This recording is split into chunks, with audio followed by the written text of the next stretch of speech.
new 2011-2012 season of activities with a bang, you might say, here, with our visiting expert on conflict in the Middle East, who's going to be talking with us today. And I see that we're going to have some reference to Al Jazeera. No, that was a joke. Oh, sorry, that really was a joke. Now I see it. All right. I should mention, just before I introduce Dylan, that the Institute continues to be active, even in the summer months. And that those of you that follow our website will have seen a recent posting by our short-term researcher, Camille Germanos, who is just back from Lebanon. She's with us right here, and she has posted a very interesting, although rather ominous piece on the confused situation in Lebanon. I should mention also that as of today, I have put up a new piece on the MEI website, a new Middle East Insight, which reflects some of my observations from having been in Washington for the last several weeks. And that will be coming up in a day or two, I believe, on the Al Jazeera opinion website as well. Our speaker has also been posting insight analysis pieces on the MEI website. Dylan Baum, his latest piece is called The Problem of National Dialogue in the Arab Spring. That came up, what, a couple of weeks ago?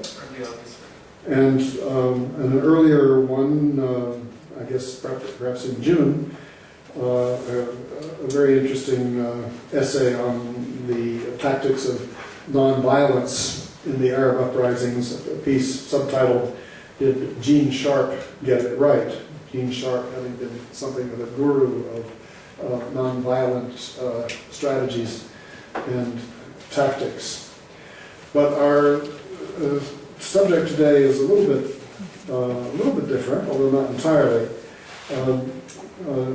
Dylan has spent a couple of months with us as a doctoral candidate at the University of Arizona, and he has been working broadly on the question of armed identity groups in Lebanon. That's the subject of his doctoral dissertation. And I think as part of that, he has indicated a certain theoretical orientation in international relations theory. And I think that's what we're going to hear about this afternoon when he speaks to us about variations of conflict and violence, conceptualizing the 2011 Middle East uprisings. And I think nothing could really be more important. Conceptualizing these uprisings is no simple matter. Many of us have been wrestling with this. What is it exactly that we're looking at, and how does one approach this kind of obviously significant but generally unexpected behavior? So maybe Dylan will enlighten us on that important issue. Dylan has been very active as a student and as a graduate student at the University of Arizona. I won't list the various presentations and papers that he's written or published, but I will mention that he is the co-editor of Zaytun, which is a journal of the Southwest Graduate Conference in Middle Eastern Studies, and he has written a number of articles for that publication, and also has given a number of interesting presentations, one of which struck my attention because I'm interested, as are others here, in Lebanon, which is entitled The King Crane Commission and the Paris Peace Conference of 1919, Imperialist Desires and Hopes of Self-Governance. I'd like to actually look at that paper. But that's not what we're going to hear about today. Today, as you can see from the announcement, we're hearing about variations of conflict and violence and how indeed to conceptualize the Middle East uprisings. We will follow the usual procedure here. Dylan will be speaking for 45 minutes or so, he tells me, and then we will open it up for your comments and questions. So without further ado, the floor is yours. Thank you, Dr. Hudson, for that kind introduction. And everyone, thank you so much for coming to this lecture today. This lecture is the culmination of a project that I've been working on at MEI here for 2 months, a project and an article that I've been working on understanding and conceptualizing the uprisings that started in Tunisia in December 2010 and are ongoing in other countries. This is my first time presenting this research in its entirety, so I look forward to your comments, questions, critiques, as I see this being an ongoing academic project, conceptualizing and reconceptualizing these uprisings as we see them happening. Both the project and the article are entitled Variations of Conflict and Violence, Conceptualizing the 2011 Middle East Uprising. And this title gets at the dual-faceted goal of this project. One, to understand conflict variation in the Middle East uprisings. How do we explain the differences between conflicts? And second of all, conceptualizing it for the sake of future study. Okay? So to introduce this project, I would like to describe some scenes from the recent Middle East uprisings that sparked my interest in this particular topic of conflict variation. Now I'm going to start with Egypt. On Friday, February 11th, most of us were all watching when Vice President Omar Suleiman gave a quick but very important speech. President Hosni Mubarak decided to step down as the president of Egypt after 30 years of rule. Like many observers at the time, I was asking myself, how did things transition so quickly from a protracted conflict and a very violent conflict where almost 800 people were killed in 17 days to Mubarak's abdication? How did this occur? One explanation that can be employed here is the strength and intensity of public mobilization across the country of Egypt, especially after Friday prayers. Friday prayer protests were a main stage in the short uprising of Egypt, especially like the one on the day of Omar Suleiman's speech. Partly, they convinced elements within Mubarak's circle that perhaps he had lost his mandate to rule. Now, let's fast forward to the case of Libya, mid-February. We have a quite different context in Libya. Friday protests have not been a mainstay. In fact, bystanders to the armed insurrection do not even consider going out in the streets. Now, why is that? The regime sent a message very early. If you are going to go out on the streets and protest, you will face the immediate consequences of a regime crackdown.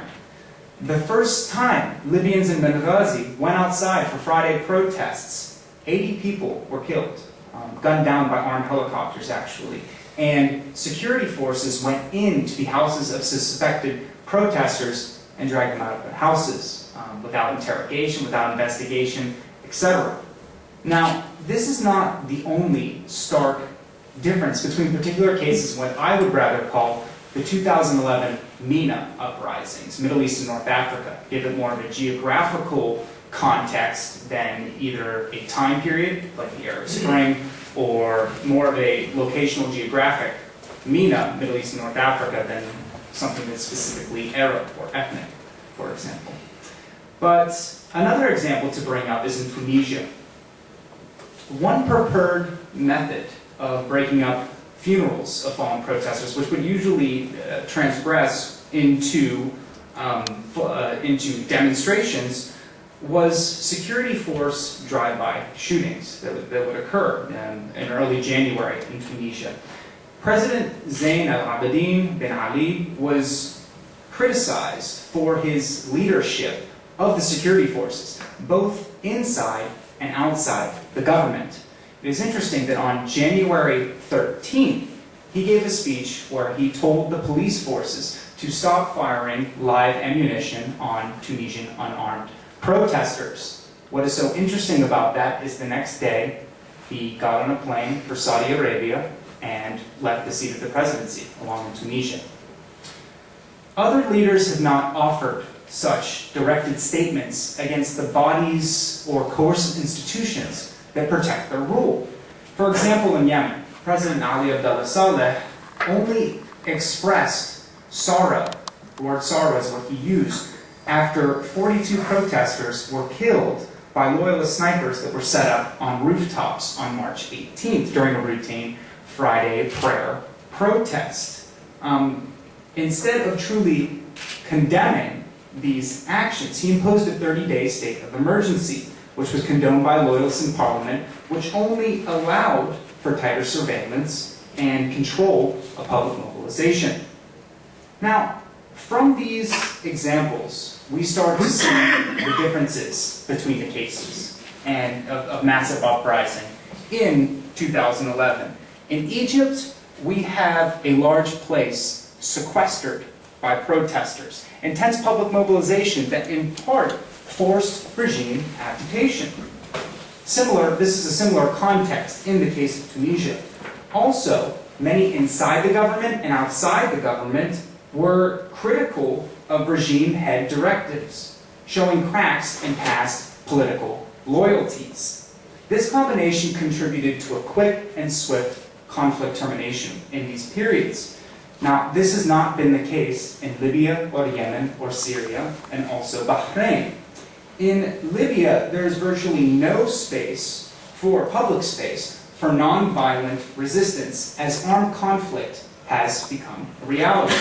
In Yemen, like Syria and Bahrain, there is a space, but loyalists continue to conduct acts of violence against protesters, and enough people close to the regime are still directing, following, or supporting such directives. Because of this reality, these latter conflicts have lasted much longer, which in turn only raises the domestic, regional, and international stakes of these conflicts and encourages varying forms of external intervention. This context only reinforces and normalizes the context of conflict. Now, these are the differences between cases which have led me to investigate the following research question of this project. Why were the uprisings of Tunisia and Egypt relatively short and characterized by low-intensity conflict, whereas the cases of Yemen, Bahrain, Libya, and Syria have been more protracted and violent conflicts? Okay, so this is the question that I'm attempting to answer in this project. Now, my main argument, which I've been trying to allude to in this introduction, is that while each case has its own particularities and specific trajectory, something that I would like to definitely discuss during the question and answer section, I argue that there is a relational interplay, which distinguishes the low-intensity conflicts from the high-intensity conflicts. This is what I like to call a conflict interplay between three general bodies or actors. These three bodies are protest mobilization, coercive institutions, the army and security forces, and then also outside powers and the aspect of intervention and also geostrategic-based intervention of outside powers. The relative strength or weakness of this interplay, basically the level of intensity in the context of the 2011 MENA uprisings, helps to dictate conflict intensity and hence tell us something about variation between the cases. Now, I argue that in the cases of Yemen, Bahrain, Libya, and Syria, there is an intense interaction between the loyalty of coercive institutions. Secondly, disintegrated protest mobilization, this is due to a relatively new history of widespread public mobilization in these cases. And three, strong geostrategic considerations from outside powers. The relation an interplay of these three factors and is intense in these cases, and has facilitated high-intensity conflict. Now, in Tunisia and Egypt, I argue that this interplay is relatively weak, which facilitated low-intensity conflict. And to put this in other words, a conflict cannot become protracted if protest mobilization can force regime reconsideration of its loyalties. Violence cannot spread if soldiers and security forces stop pulling the trigger or stop directing acts of violence against protesters. And intervention itself cannot maintain or exacerbate a conflict if the geostrategic considerations of outsiders are weak to begin with, or did not have time to develop. Okay? So this is the general argument that I will be following in this project. Now, in terms of where we go from here, this is a little roadmap for the lecture. First, I'm going to introduce the conflict interplay thesis at the conceptual level. And what this is meant to do is to situate the 2011 context for conflict and also to show the metaflows between cases, from Tunisia to Syria. Now, secondly, I'm going to explain the conflict interplay thesis at the case level. And what that is meant to do is show its relative weakness in the case of Tunisia and Egypt, dealing with the factors of protest mobilization, coercive institutions, and geostrategic considerations, and then also the strength of that interplay in the more protracted cases. And then in the conclusion, I will articulate how this conflict interplay thesis can help in determining parameters for conflict termination and resolution in the more protracted cases. And what this section is meant to do is to summarize how important this conflict interplay thesis is to several dynamics of conflict and conflict resolution in the 2011 context, which hopefully in the future will be able to help foster a framework for looking at these conflicts that are occurring now or conflicts in the future that happen under similar conditions.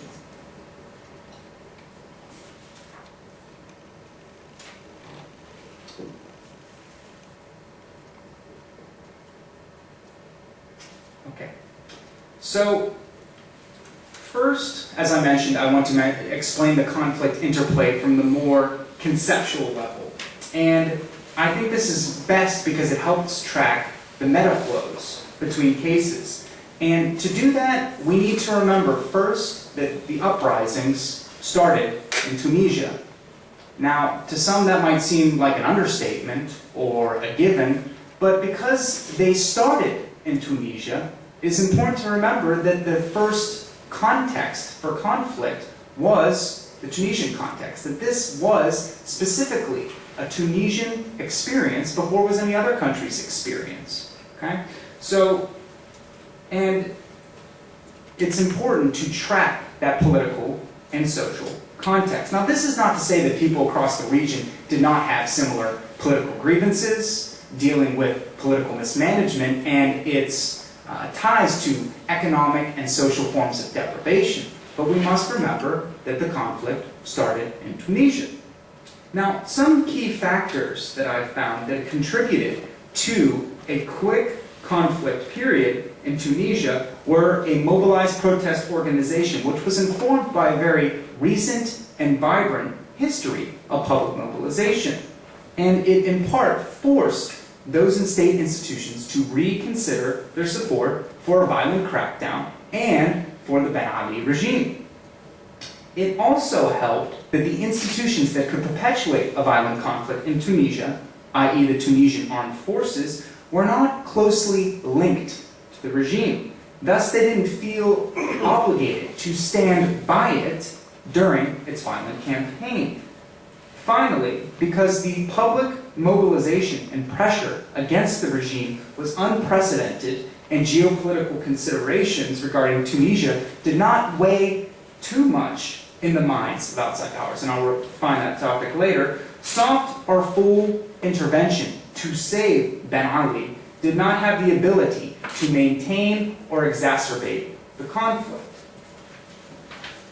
Now, these are the parameters that marked low-intensity conflict in the case of Tunisia. Now, this is not to say that it wasn't relatively violent. 300 people were killed in 27 days of fighting, but it was an upward arc of violence that stopped, and then transformation was instituted. Because it was a quick conflict duration and typified by regime abdication, the conflict could not become protracted. Since then, violence has been relatively sporadic, and steps towards resolution are being enacted. Regardless of how difficult they are being enacted. Now, moving away from Tunisia and next towards Egypt, I wanted to bring up a quote of a speaker who came to MEI about a month ago, H.A. Hellier. He came here to MEI and did a presentation on Egypt in the post-uprising transformation phase. And one thing that he said that really stuck with me was that Egypt could not have happened if it was not for Tunisia. But the Arab Spring in itself could not have happened if it was not for Tahrir Square. And I agree with this statement. It both stresses the importance of looking back to Tunisia, and then also stresses the importance of looking to Egypt as an unprecedented point of public mobilization and a symbol across the Arab world. Now, but given this quote, I still think it is crucial to realize the social and political context in Egypt was actually, and surprisingly, quite similar to Tunisia, and thus a similar coalition of factors, the weakness of the conflict interplay thesis, solidified low-intensity conflict and quick transformation in Egypt. This will be explained more later when we investigate the case of Egypt individually. Now, the political and social context that facilitated regime abdication and low-intensity conflict was not the same in the latter cases of Yemen, Bahrain, Syria, and Libya. First, there was little historical development of widespread public mobilization in these countries. And this has nothing to do with agency. It's largely because this type of mobilization was not allowed by the regimes in these cases. This, coupled with more diverse societies of these cases, what some people would call fractured, or they have sectarian or tribal divides, this type of plurality, if you will, rendered, in my opinion, a fairly disintegrated protest mobilization. This is not to say that the protests in Yemen or Syria or Bahrain were not as intense as they were in Tunisia and in Egypt, because they have been, as public mobilization has been extremely wide. However, because they are less organized, if you will, more sporadic in senses, and more divided protest movements, they have been unable to force regime consideration of its violent actions. Now, this is not the only part of the explanation, as this distinct mobilization is met by coercive institutions that are intrinsically linked to the regime corps in power. Thus, they have little incentive to stop using acts of violence, as their survival hinges more or less off of the regime's survival. These two factors combine to make a protracted and violent conflict, which only encourages outside actors to intervene to maintain or exacerbate the conflicts at hand, based on their strong geostrategic considerations, which I'll explain later. Now, this is the strength of the conflict interplay thesis, which sets the parameters for more violent and protracted forms of conflict. It normalizes the conflict, making conflict termination much more difficult in these cases than in Egypt and Tunisia.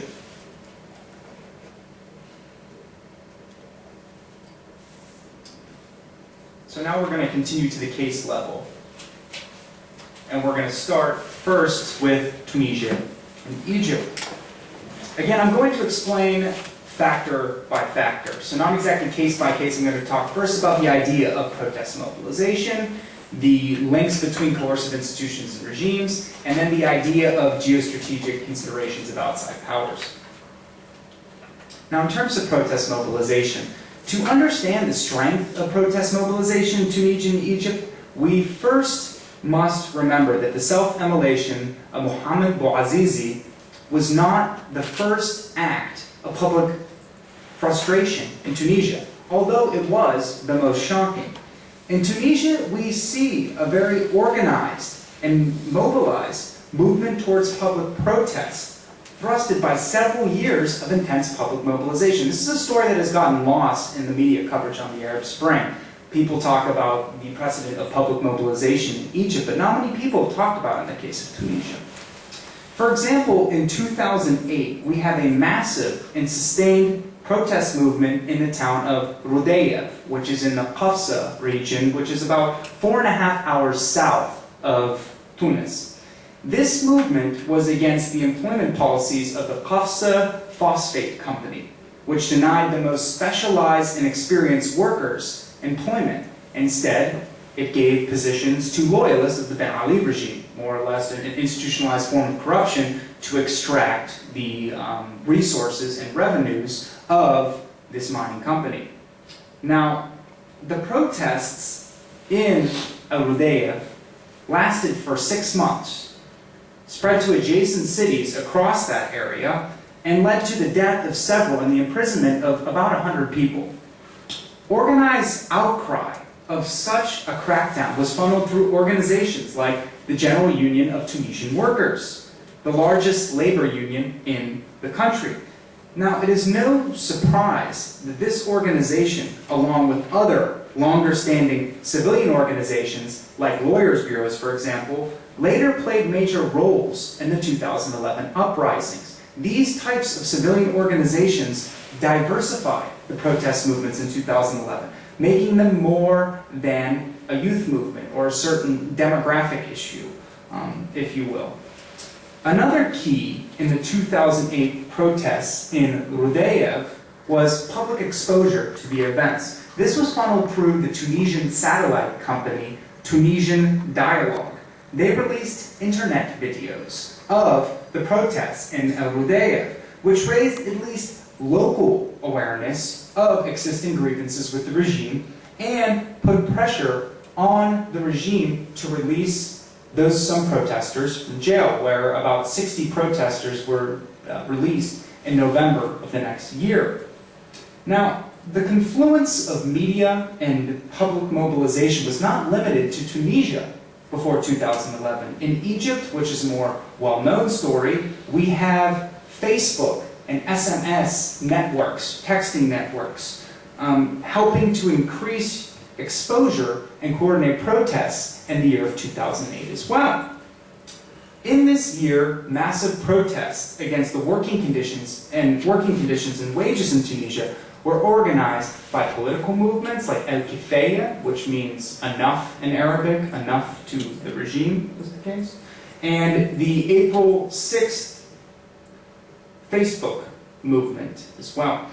These protests outgrew the earliest constituency eventually, which was textile workers in the Delta region.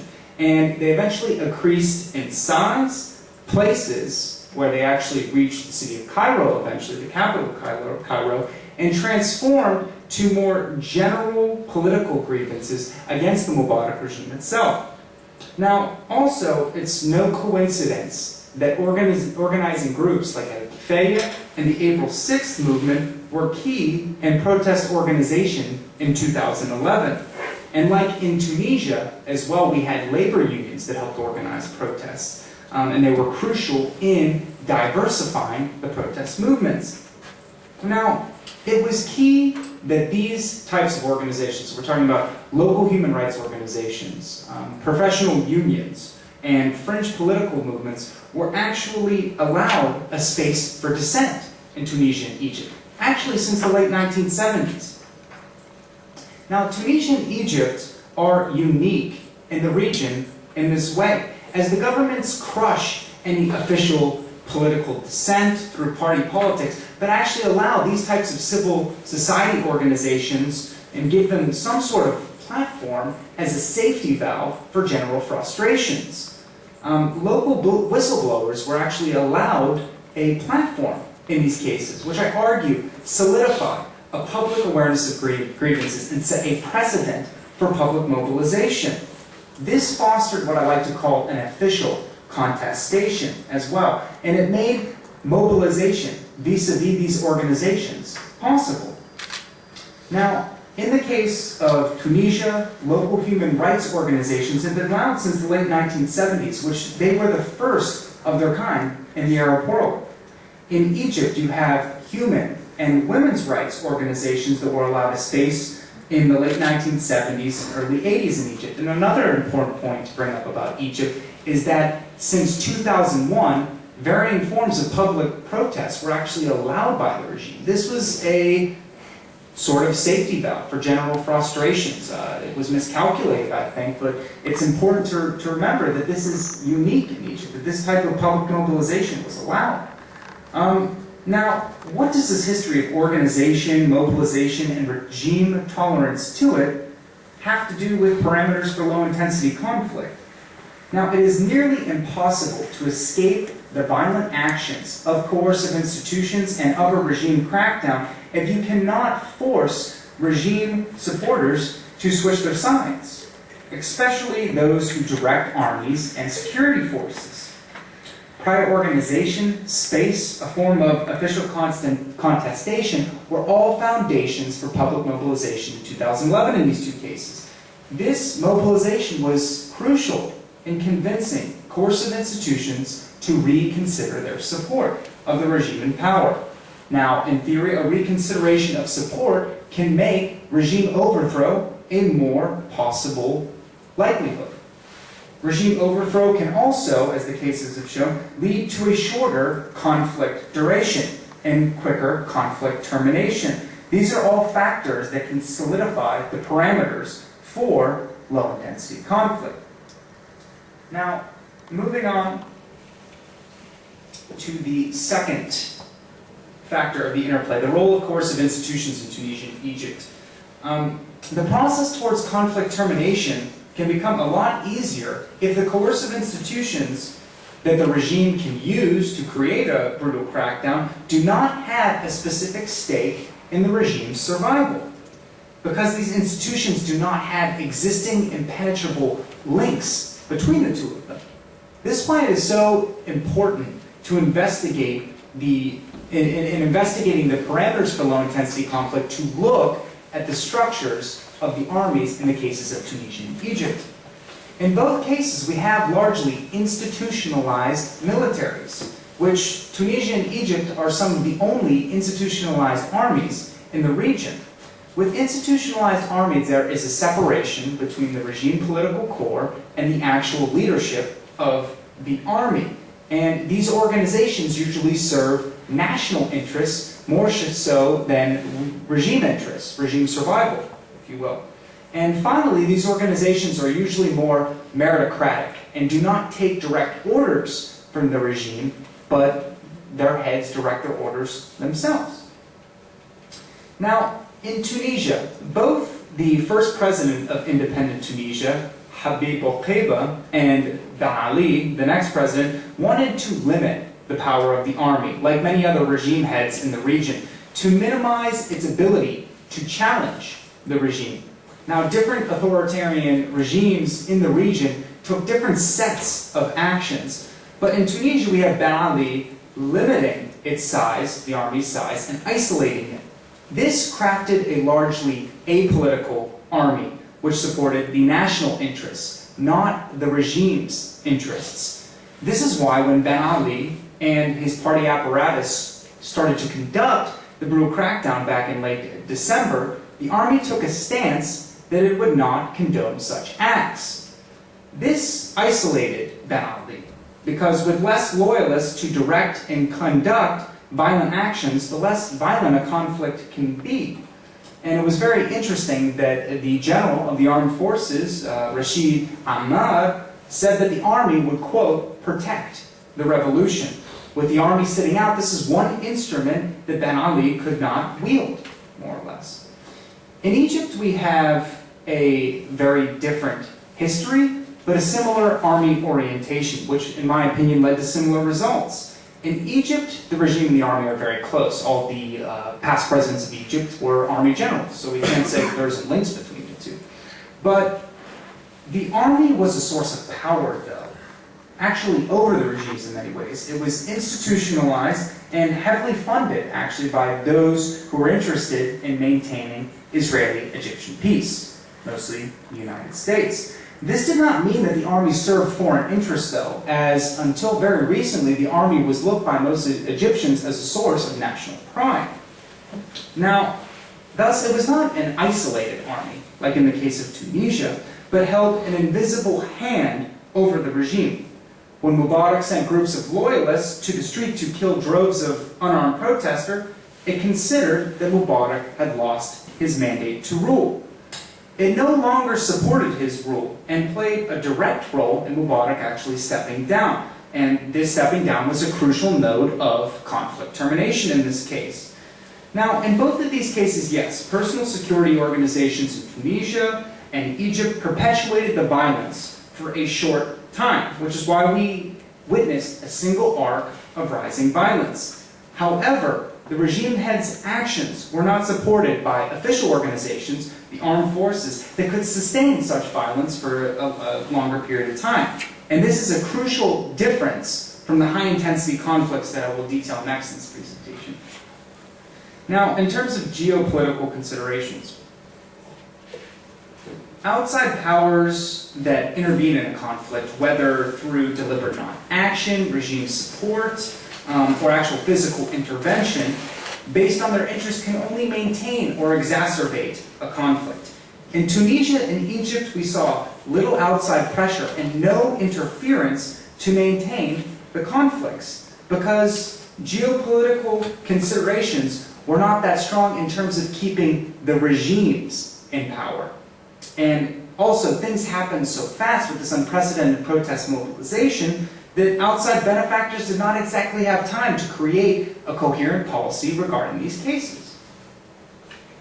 Now, in Tunisia, few outside powers condoned the acts of Ben Ali, and no one lended their support to save the regime. Why was this? Now, compared to other countries in the region, Tunisia would be considered a low strategic interest. First of all, it exports very little of its natural resources, oil and natural gas, to the global economy. This is a similar case in Egypt. Now, also, Tunisia does not weigh very heavily in U.S. or European counterterrorism, U.S. or European-led counterterrorism efforts in the region, especially compared to cases like Yemen or Libya. Now, also, it is largely outside the discourse of Arab-Israeli conflict security. And in the end, regional trade in the Maghreb region, promoted by the European Union, would be, from my research that I found, the largest geopolitical consideration of outside powers. And this was not enough, obviously, for UN countries or other outside powers to intervene to protect or save their geopolitical interests as they existed under the Ben Ali regime.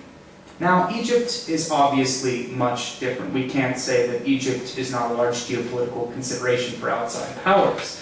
But what is important here is the US, for example, gives its funding, which is actually about $1 billion annually, most of it to the Egyptian army, not the Mubarak regime directly. So what is interesting here is, one stat to look at is that in 2010, for example, the United States gave $1.3 billion to the Egyptian army and only gave $250 million to the Mubarak regime in terms of economic aid. So when the army took a stance that it wasn't going to condone the actions of the Mubarak regime, it wasn't going to stand by Mubarak, the United States decided to basically situate itself with the partner that it gives the most money, the Egyptian army, and stuck with them on that sense. Now, another interesting thing that we need to look at in the case of Egypt is the importance of time. Things were happening so quickly. The protests at that point were unprecedented. Mobilization was unprecedented.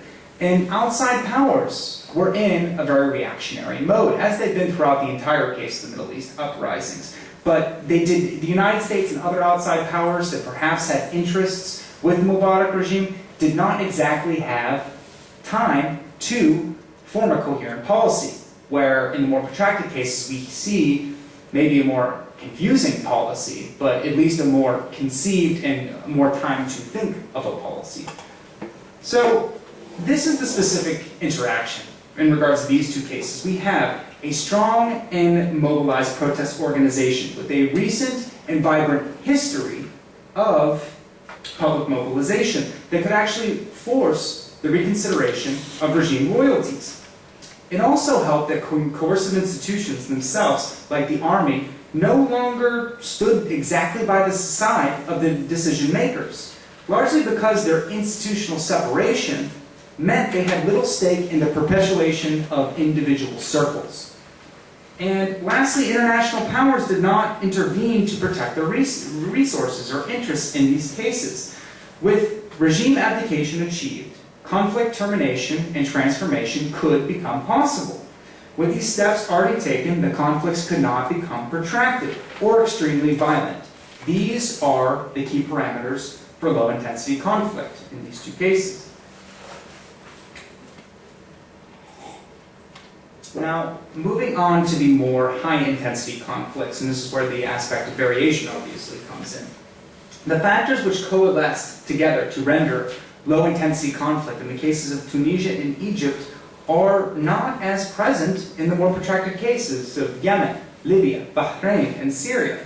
The context for regime abdication, and hence quick termination of the conflict, has been quite different.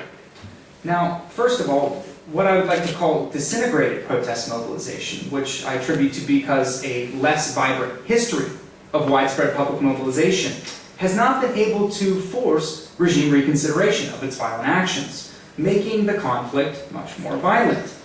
Now, this is only one part of the explanation, as coercive institutions are very loyal to these regimes in power, and thus they will continue to perpetuate acts of violence.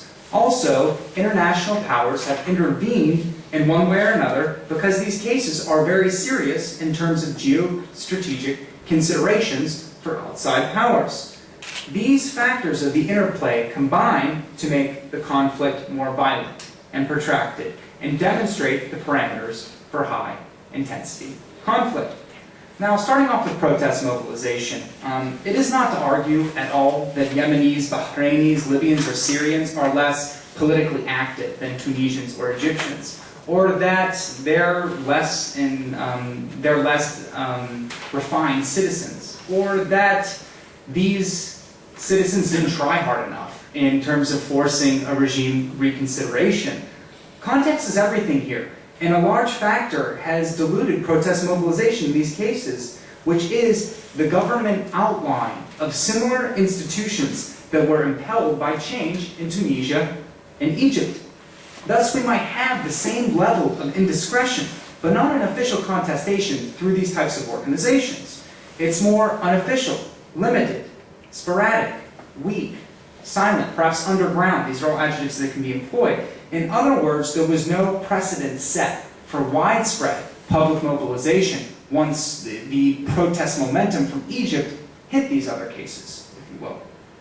Now, I'm just going to pull a little from these cases. In Libya, for example, these types of local whistleblower organizations were outlawed almost since 1969, the independence of Libya under Muammar Gaddafi. And the only organization that was really allowed for political representation were these people's congresses in Libya. That's where Gaddafi himself holds veto power over these political organizations and has basically placed loyalists in all the upper links of it. So this is the only mode of political representation in sense of voicing grievances. Civilian institutions were not allowed. In Yemen, we have a similar development where President Ali Abdullah Saleh has outlawed these types of civilian institutions having a say in the government process. And there is really no organized structure in terms of venting frustrations in the Yemeni case. And thus, we have little organized active mobilization campaigns in this case. In Syria, it's very similar. These organizations, these civil society organizations, have not been allowed. After 1982 and the Hama revolt, where President Bashar al-Assad's father, Hafez al-Assad, conducted a brutal crackdown which led, the numbers aren't conclusive, but anywhere up to 25,000 people dead. This was a clear indicator that political dissent would not be allowed, it would not be maintained. And at that point, a soft political opposition was institutionalized, and civilian organizations, local whistleblower organizations, were not given a space. Now, along with active outline of such institutions, these cases are more diverse societies with what we could call sectarian or tribal divides. And this type of plurality, if you will, can only dilute protest organization and mobilization, and also, very importantly, be used by the regimes to retain backers, making it much more difficult to shift the loyalties of those who support the regime. Also, it is interesting to note in the three most intense cases of the Middle East uprisings, Yemen, Syria, and Libya, two-way armed conflict is more possible. And the reason this is the availability of arms in these countries. Yemen is one of the most heavily armed societies in the region. In Libya, for example, there is no individual court system for individuals to voice their grievances. So they voice their grievances through individual force, if you will. Individual disputes that don't always have to end in armed conflict, but individual security is left by the family, more so than institutions. And in Syria, since the late 1950s, it has been a major hub of arms transport through the region. So it's important to understand how the presence of arms in these countries can only fragment the strength of non-violent groups that protest for change, like we saw in Egypt and Tunisia. It can only make conflicts more contentious, violent, protracted, as we've seen. Now, the case of Bahrain is somewhat different. It has a history of protest mobilization vis-a-vis the Shia majority. From the mid-1990s to about 1999, there was a huge uprising in Bahrain. And the government after that has allowed human rights organizations in Bahrain to exist. Institutions like the Bahrain Center for Human Rights or the Bahrain Human Rights Society. But in these cases, authorization was one thing. But if these groups actually spoke up, they were banned, like the Bahrain Center for Human Rights in 2004. Now, what this shows is we have a case that has a more developed history of public protest vis-a-vis the Shia majority in Bahrain. And it demonstrates that forcing a regime to reconsider its loyalties vis-a-vis strong or organized and local groups might mean little, as long as the regime heads can retain the loyalty of coercive institutions. So, in terms of coercive institutions in these four cases, unlike Egypt and Tunisia, there are intrinsic links between the regime and the army and the security forces in the more protracted cases. Thus, they still hold on to enough power and loyalty to direct actions of violence against protesters. With a green light, conflicts can become more violent and protracted. Now, all of these cases, there's intrinsic links between the two, and we can talk about those more in the question and answer section. I just want to give one example of Syria. In Syria, a stat that is often talked about when we talk about the army and security forces is that 90% of the top officials in the army and security forces are held by members of the Alawi sect, the same sect as Bashar al-Assad, which constitutes 12% of the population. 90% of the officers held by a population that has 12% minority in the country. Now, this structure of coercive institution gives it flexibility, as in the current context, even if some lower-level personnel are defecting from the army, this structure gives the regime enough loyalists and retains enough loyalists to continue to conduct acts of violence. In Bahrain, for example, everything in terms of the security forces and army is held within the El Khalifa family. We can talk about that more later. In the context of Yemen and Libya, it's a similar process, where in Yemen, Saleh has limited the size of the army, put his sons in major positions while building up the Revolutionary Guard, which protects the president himself. His son Ahmed is the head of this Revolutionary Guard, and others of his sons are top army officials. Now, in the course of the uprisings, he has lost some major army officials, including past loyalists or people of the same tribal area, for example, Major General Ali Mohsen. But as the case shows, even though Saleh has lost some of his top supporters in the army, and now there's clashes between, actually I think yesterday, between this division of the army and Saleh's army, Saleh still has enough supporters to continue the brutal crackdown and also continue its actions in the south against Al-Qaeda in the Arabian Peninsula. And in Libya, we have a similar issue, where Gaddafi was a product of the army himself, and after major army coups in 1993 and 1995, he put loyalists from either tribal alliances or his own tribe at the top of major general positions. Now, so in all of these four cases, we have the army and security forces having a stake in the regime's survival, as it determines their survival. Thus, they will continue to conduct acts of violence that only make conflict more intractable. Now, in terms of geopolitical considerations in these four cases, these have been widely talked about in the media. Why these cases are more protracted because of the geopolitical weight that's put onto them. Whether we're talking about Libya and the aspect of oil politics in Libya, and why NATO countries or NATO members from the West intervened in the case of Libya for the sake of the global flows of oil.